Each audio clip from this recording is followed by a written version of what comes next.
Hello everybody and welcome back to Noob Airsoft. Today we are going to be changing the hop rubber in my MTW. So this is nice and easy, it's a nice and simple video. I'd just like to say as well, Happy New Year to everybody. It's the 2nd of January. I was going to do this yesterday, but I was a bit busy, so I didn't get time. But Happy New Year to everyone, and I hope you had a great Christmas.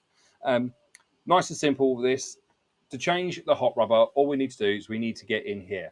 Now, you can just see this gold wheel here. That is the adjuster for the hop.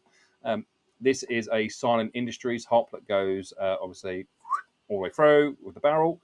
And I've got a Silent Industries nozzle in here. So we should have a nice accuracy once I change the hop unit. I change the hop rubber. This is a Maple Leaf Super Macron 75 degree. I've chosen 75 degree just because I do fire some heavier weights in here, normally 3.2s up to 4s, and sometimes I have used 4.8s in this. That was a little bit interesting, firing 4.8s out of it. But as a result of lots and lots and lots of rounds, I have completely deadened my hop rubber. So, battery's charged, as you can probably tell. To get in here, all we need to do is we need to separate this. So there's 2 pins here. There's one there and there's one here. So all we have to do, this one is a bolt up. So little Allen key in there, undo the Allen key. Some of these are straight push throughs, some are not. You can see on this, it's actually in 3 pieces. There's end piece, a middle piece, and the outer piece.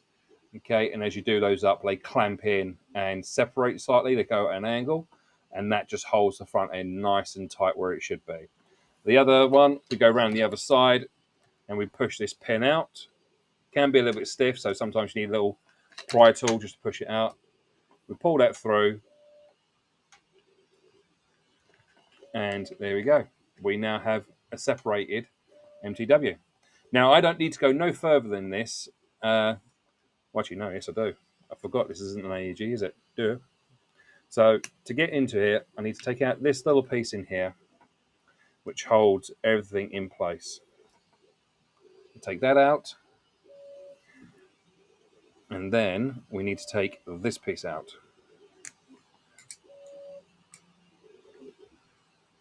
They are a tight fit. They are just push fit, but they are tight. So you need to just take those out. Okay. And there we go. We can pull everything back. Oh, do we need to separate that? We do as well, don't we? Yeah. Yeah, well, I'm terrible for this. I forget the amount of stuff I need to take out. I'm so used to working on AEGs. I forget that the MTW's HPA sometimes. It requires a little bit more TLC to get to.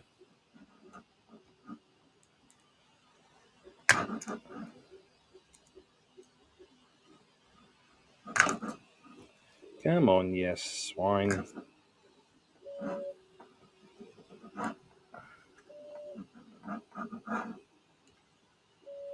Now, this will probably be easier if I was to do it with that intact. But I didn't. I took it all apart first.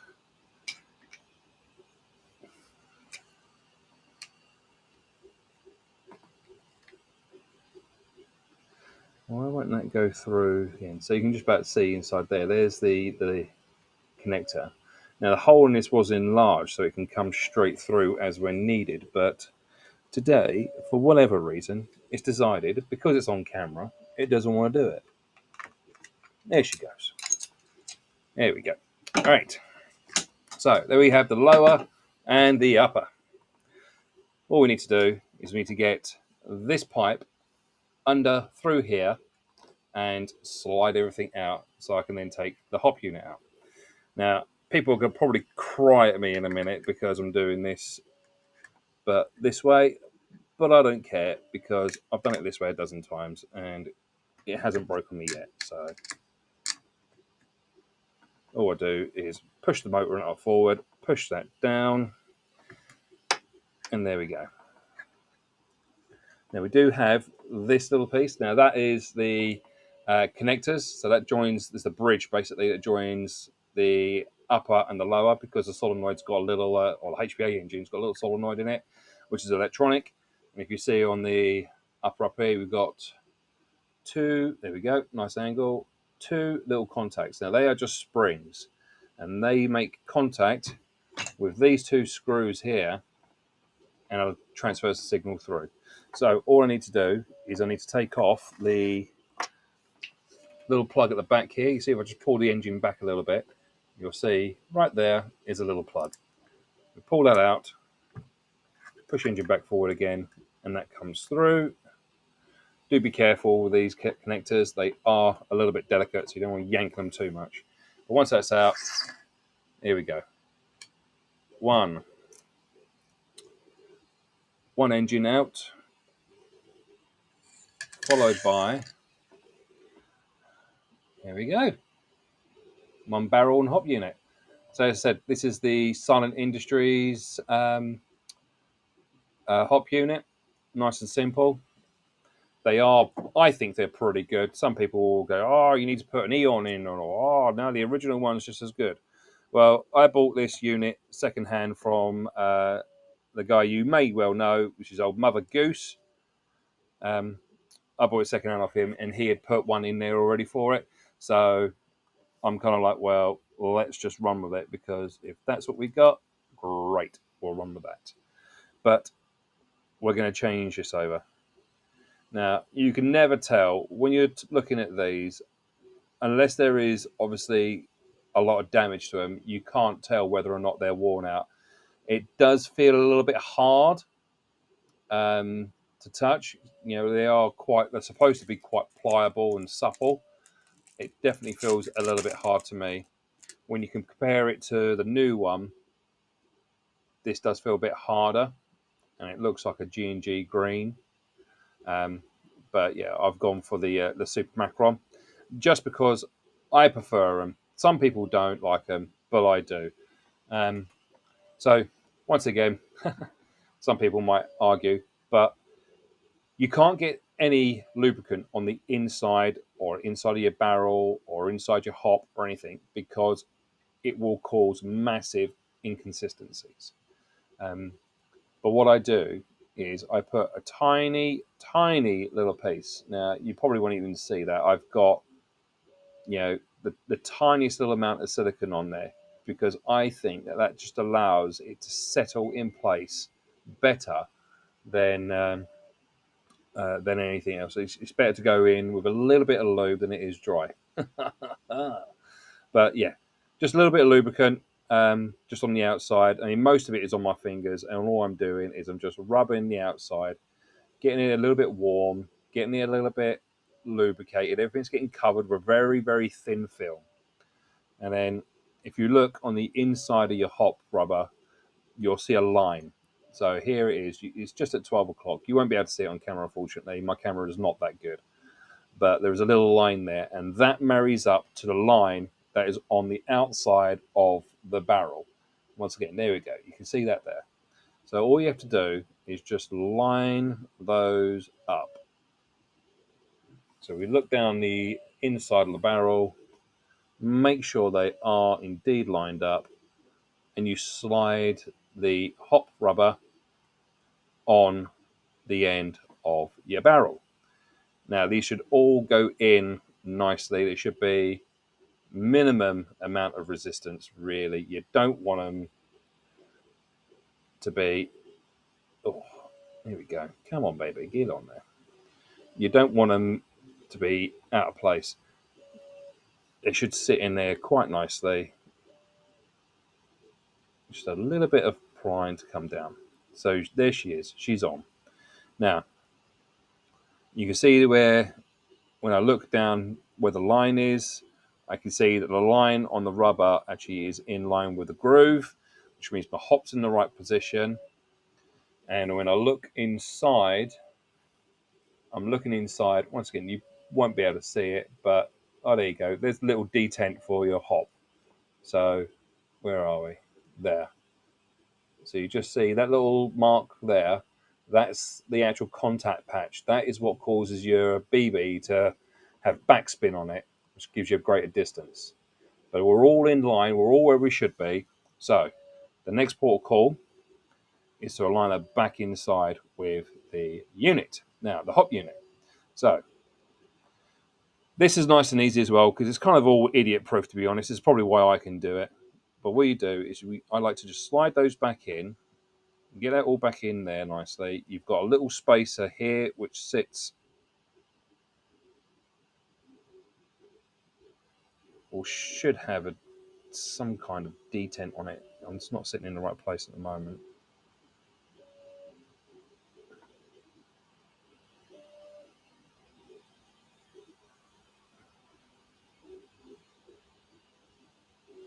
Yeah, so that's all sitting in where she should be now. And then you'll have where the line is, this little clip. Now, this little clip has got another little line in it, which marries up right in the center here. That line sits on the line that is on your barrel. Really is quite simple. Everything's sort of designed that it sits nicely. And if you give it a little wiggle, there we go. Probably hear a nice little firm click. And the good thing about the Silent Industries ones is it's also got a little detent here. You might see it. There's a little line just there. Okay, so once you make sure that that line is lining up with your barrel and you know your hop's in line, this can go click into place and sit there. But it's got to sit in properly. The amount of times I've done these in the past where I've not really checked it that well and it's gone off slightly and it's not sat in and then, oh no, don't do that. Yeah, it's not sat in properly and it's caused all sorts of issues. So let's get that in there. All right. Why are you not going where you're supposed to be? Go to your home. That's your home. You'll want to live there. Right. 10 bonus points for anybody can tell me where that film that comes from, what film that comes from.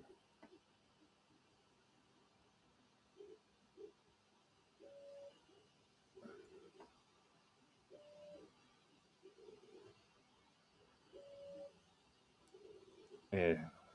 There we go. Oh, are we in that side? Yep, I think so. Yep, I think we're in.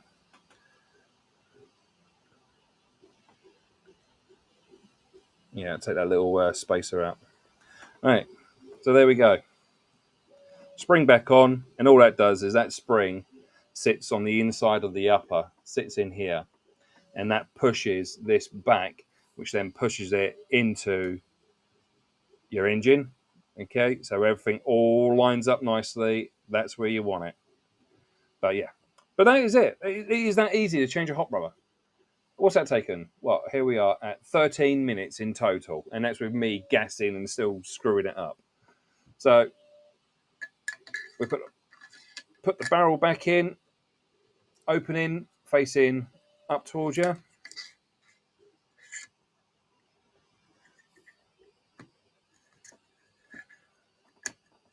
Okay, she's in. Engine facing. I always do it so the hose is facing towards the lower receiver. So that just goes back in and it should all line up nicely, which it does beautifully. Hose back up through because we need that space to get it in there. Then just push the engine back a little bit so you can then feed your cable through. And the other side, Chris. There we go. Engine back a little bit. Put your clip in. And there she goes. That is it. It's that easy. Now, people are going to moan at me. I know they're going to say, "Oh, don't crimp the hose. You're going to lose airflow and blah blah blah." I don't care. Okay, if I damage the hose over a period of time, then I damage the hose. They're not exactly the hardest thing in the world to get replaced.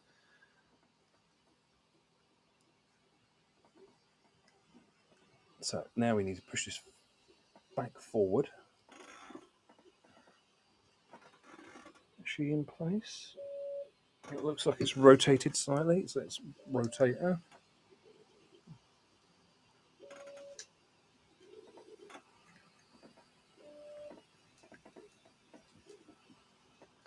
Where's she sitting?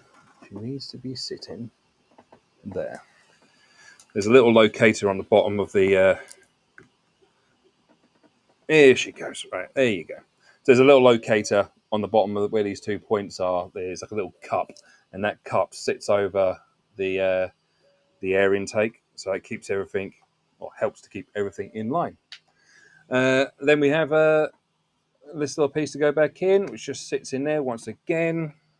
Nice and simple, nice and easy. Here she goes. She's on and down, and all that does is keeps your BBs.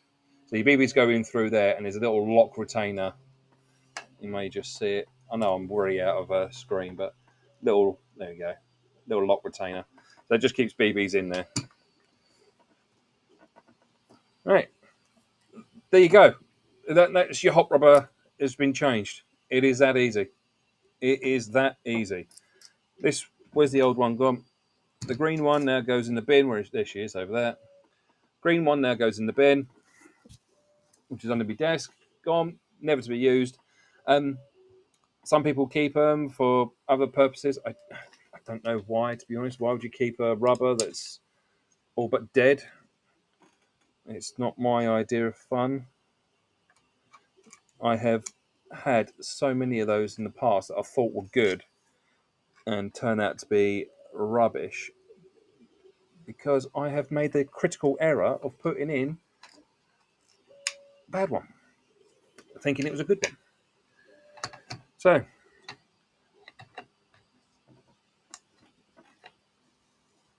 So pull the wire through. Got to make sure there's a couple of wires in here, so you have to make sure they're all sitting in the right position. Back pin in. Someone's going to go, "Oh, you're supposed to put the front pin in first." I don't care. They both go in. They sit in. I'm happy. Right. There you go. Done. Time! That is it. Sorted. Dusted. That is your MTW with a new hot rubber. Everything. Yep. Everything works again. I won't do. I mean, any hot rubber that you change, you're gonna need to bed it in. Some people say, "Oh, just put a magazine through it and it's fine." Um, I've found inconsistencies. Anything after like a game.